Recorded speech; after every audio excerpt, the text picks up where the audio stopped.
Pontiff Maxim. So you see, that was a title of the Roman emperors and the Roman high priests. And here we have a coin, a gold coin here of Pope Ioannis or Pope John the 23rd. And we see the title Pontifex Maximus. Now this title, as we said, would belong to the high priest of the Roman religion. And the function of the high priest, it says here, his functions were partly what? Sacrificial and ritualistic. In other words, this Roman high priest offered ritual sacrifices, and the Bible tells us that the things which the Gentiles sacrifice, they do what?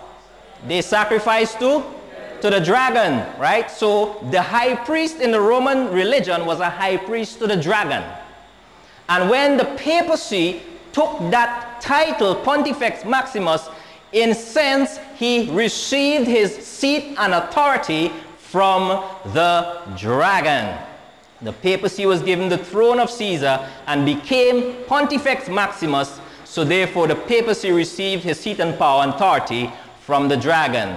And then the Bible, as it were in vision, zoomed forward into the year 1798, where John says, I saw one of his heads, as it were, what?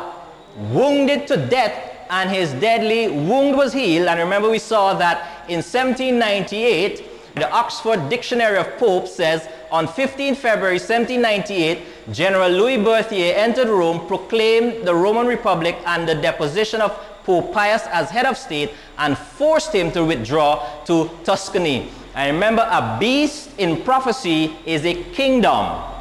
And for a kingdom to exist, it must have a king and dominion. What General Louis Berthier, who was the general of Napoleon, did, he removed the Pope, so you have the king is removed, and he took away the dominion, so he abolished the papal states, so he removed dominion, so therefore the beast died. Prophetically, the beast ceased to exist because there's no more king, no more dominion. So that's why the prophecy says one of the heads received a deadly wound, right? Now, let's go again. And I saw one of his heads, as it were, wounded to death, and his what? Deadly wound was healed. So now, if a deadly wound is healed, it means you get back life. You come back to life. And for a beast to come back to life, you must have the king restored and the dominion restored. And then you're qualified again for a beast. And we saw that this happened in 1929. It says here, Vatican City has been an independent country since 1929. So we saw the Italian government gave the papacy to have dominion over. As small as it is, it still has a king and dominion. As it says here, it is the smallest independent country in the world. You see that? Vatican City covers only 109 acres, but it exercised spiritual sway over millions of Roman Catholics. Its ruler is the Pope, so that's king, and the dominion is 109 acres. So it qualified then for a beast again, so it came back to life. Deadly wound is healed. So we see how the prophecy is seeing all of these things that happen in the future. Then it says, after the deadly wound was healed, what happened? All the world did what? Wondered after the beast. And we saw in one of our topics how the papacy has now reached to such international influence that it has diplomatic relations with 176 sovereign states, which is approximately about 90% of the world, the European Union and the Sovereign Military Order of Malta and so on. Then it says the Holy See maintains 179 permanent diplomatic missions abroad. That's taken from the Wikipedia. So now we see after the wound was healed, the papacy rose to worldwide influence, as the prophecy says. And this only took 80 years for it to do that. And we saw that the papacy, the Roman Catholic denomination, is the largest denomination in the world. Over 1 billion members, and makes up 1/6 of the world's population. Now, all of this happened through the efforts of the Jesuits in the 1600s to really rehabilitate the Roman doctrine, Roman Catholic doctrine, and above all, to the work of Pope John Paul II. He did went on so many peace missions and traveled all over the world trying to bring peace and speaking out on moral issues and doing many great and commendable things, so that in December 1994, the issue of Time magazine carried Pope John Paul II as its Man of the Year. So we see the whole world has come to recognize the papacy in favorable terms again. So Revelation chapter 13 verses 4 to 9 is the reference to the first period of the papal rule, and it mentions the persecution of the saints. It mentions its institution of blasphemy, blasphemous titles and doctrines, its persecution of the true Christians, and then its subsequent demise in 1798 at the end of 1260 years. We studied all of that. And then in 1929, the papacy received temporal power again, qualifying as a beast in prophecy, subsequently rising to worldwide political influence.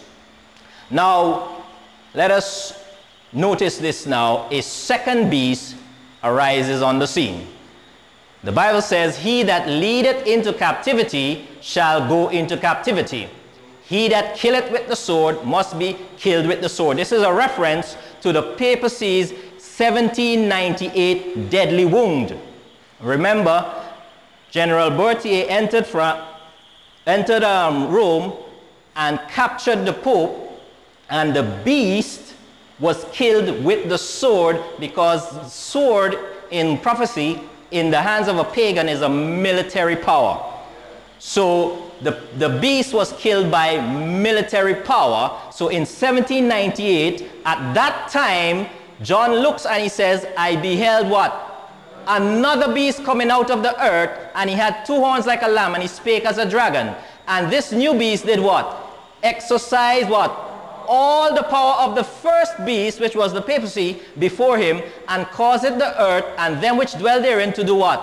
Worship the first beast, whose deadly wound was healed. So here we see another kingdom or another nation rising up, and it is coming up out of the earth at the time when the papacy receives its deadly wound.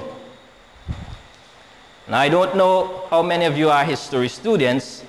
Start thinking in your mind which nation was not formed in 1798, but beginning. It had formed just previous to that, and it's now coming up as a young nation in the time of 1798. This beast would be very important for us to identify, and let us consider the points that the prophecy is telling us. This beast, as we said, must be rising up in 1798. That's the time when the papacy received its deadly wound. It must arise in an area lacking civilization. Why can we say that? Because it comes up out of the earth, while the first beast, it came up out of the sea, and the Bible tells us waters represent what? Peoples and multitudes and nations and tongues. Civilization. Remember, the little horn came up among the 10 horns of the Roman Empire, the 10 kingdoms of the Roman Empire. Lots of civilization there, lots of great buildings and temples and all these aqueducts and all of these things. So, but this new beast comes up out of the earth, representing no civilization or little civilization. Then this beast must become a world superpower. Look, he exercised it what? All the power of the first beast, and then he did what? He caused the whole earth and them which dwell therein to worship the first beast. So he has to have global influence in order to do that. Brethren, there's only one, absolutely one nation that can qualify for that. This nation was formed in 1776. And in 1787, its constitution was written. And in 1789, it elected its first president. And in 1791, the Bill of Rights was enacted, and it was rising up